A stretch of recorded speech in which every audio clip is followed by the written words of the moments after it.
جاية أكلمكم النهارده عن 3 eye contouring.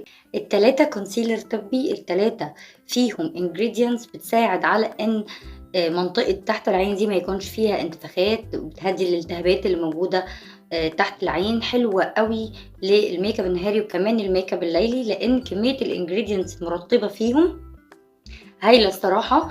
آآ معظم الناس في الفترة الأخيرة بتتجه إنها تستخدم الmakeup الطبي أكتر، علشان خاطر تحافظ على منطقة تحت العين أو على البشرة عامةً، لإن كمان في foundation طبي، وكمان لو بتستخدمي فيه SPF يعني تبقى حاجة عالمية الصراحة. فالاتجاه لفكرة استخدام المنتجات الطبية كنوع من أنواع التجميل، صحيح هي داخل فيها ingredients وحاجات علشان خاطر تساعد إن يحصل شكل، يبقى في شكل جمالي معين، ولكن هي كمان فيها مستخلصات طبيعية، وفيها vitamins، وفيها حاجات هتساعدك إن أنتِ تحافظي على بشرتِك من غير ما يكون واصل لها ضرر كبير أوي زي ما بنستخدم الMake. طبعًا أنتم عارفين إن الMake up داخل فيه معادن، وداخل فيه مشتقات معادن يعني، ومشتقات بترولية، فلمّا بنتجه لاستخدام حاجة طبية بتبقى أفضل كتير. فأنا طبعًا كنت كلمتكم قبل كده عن منتجات كليو ومنتجات درماتيك، وكمان جربت ده من انفينيتي، وهاقول لكم الفرق بين ال3. ده حجمه 40 مللي، والexpire date بتاعه كمان حبة حلوين. الناس اللي بتحب كمان تحط ميك اب في البيت او كده ممكن تستخدمه، بس خدوا بالكم هو شيد واحدة بس. بصوا الشيد بتاعته بالنسبة للون بشرتي انا بستخدمه لكنسلة الهالات، ممكن احطه قبل الكونسيلر بتاعي. بصوا ده لونه عامل ازاي بالنسبة للون بشرتي، اغمق درجة، ولما بيندمج مع البشرة ما بيبقاش نفس الدرجة دي، بيغطي بقى الهالات اللي هي البسيطة، مش الهالات اللي لونها بلاك. بصوا بقى الانجريدينتس بتاعته، في ريتينول، وفي كافيين، وفي كولاجين، وفي مستخلصات القهوة، وكمان في فيتامين اي، بس فيتامين اي هو اخر انجريدينت فيه.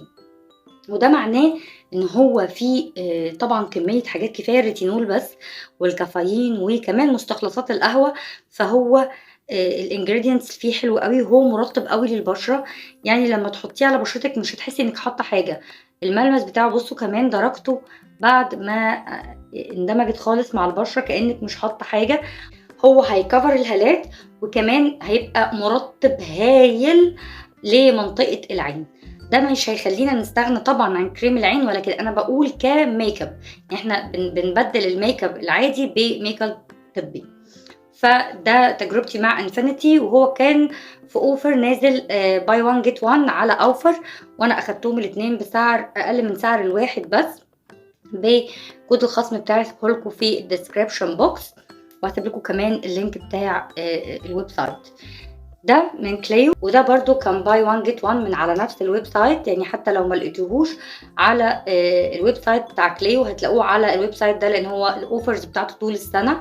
عايزه اوريكم، بصوا هو حلو قوي فكره انك تفتحي كده وتقفلي كده علشان خاطر المنتج ما ينشفش. فهو كده اتقفل اوكي. فانا هجرب لكم في حته تانية عشان تشوفوا الفرق بينه وبين التاني. وده بقى ده بقى نقطه منه. بصوا النقطه دي، بصوا النقطه دي هتعمل ايه. بصوا انا عايزه اوريكم، متخيلين نقطة واحدة بتعمل ايه. بصوا الشيد غطى مساحة قد ايه. لا ولو فردته هيكمل. بصوا الفرق ما بين ده ده بيكنسل هالات، ده استخدامه as a concealer، يعني ممكن تستخدميه كونسيلر طبي. بصوا بقى الانجريدينتس بتاعته.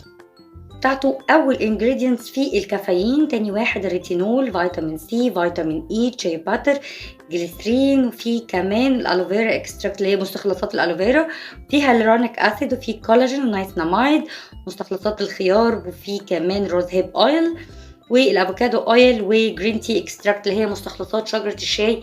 يعني ده خلاصة، انت هتحطي كونسيلر هتغطي الهالات، هتعملي تنوير لمنطقة تحت العين، وفي نفس الوقت انت مستخدمة حاجة انجريدينتس هتفيد المنطقة دي ومش هتضرها. بقى نجرب درماتيك مع بعض. هو درماتيك بيجي طبعا، دي بيجي معاه السبونج بتاعته دي، ده الغطا بتاعها، وهو تو شيد. وكليو على فكرة تو شيد، أنا هاحاول أبقى أحطه في حتة لوحدها كده. بصوا ده برضو هنفرده مع بعض كده.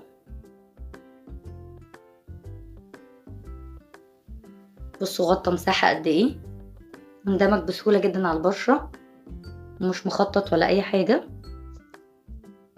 بصوا تعالوا بقى نشوف الانجريدينتس بتاعته. الانجريدينتس بتاعته محتاجة عدسة مكبرة.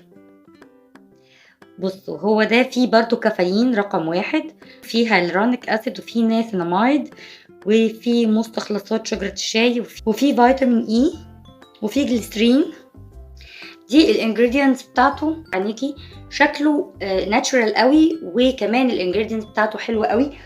لو هنتكلم عن ترتيبهم من حيث وجود الانجريدينتس فيهم، اللي هي اكتر حاجة فيها فيتامينز وفيها حاجات طبيعية، هيبقى كليو رقم 1، ديرماتيك رقم 2، انفينيتي رقم 3. التلاتة دول انا جربتهم طبعا بقالي شهر او حاجة، مفيش منهم اي مشكلة او حساسية في منطقة تحت العين. بالنسبة للفاين لاينز مفيش اي خطوط مثلا ظهرت نتيجة استخدامهم او حاجة. التلاتة رائعين، ولكن ترتيبهم هو 1 2 3، ده هيجي رقم 3. ولو سألتوني هكرره تاني ولا لأ، هقولكوا لأ. لو هكرر الاتنين دول، الاتنين رائعين الصراحة. وده كان ريفيو عن التلاتة اي كونتورنج اللي موجودين في السوق، اللي هما بيستخدموا بدايل للميك اب كميك اب طبي. دي كانت تجربتي معاهم، اتمنى اكون افدتكم. اشوفكم في فيديو جديد. باي باي.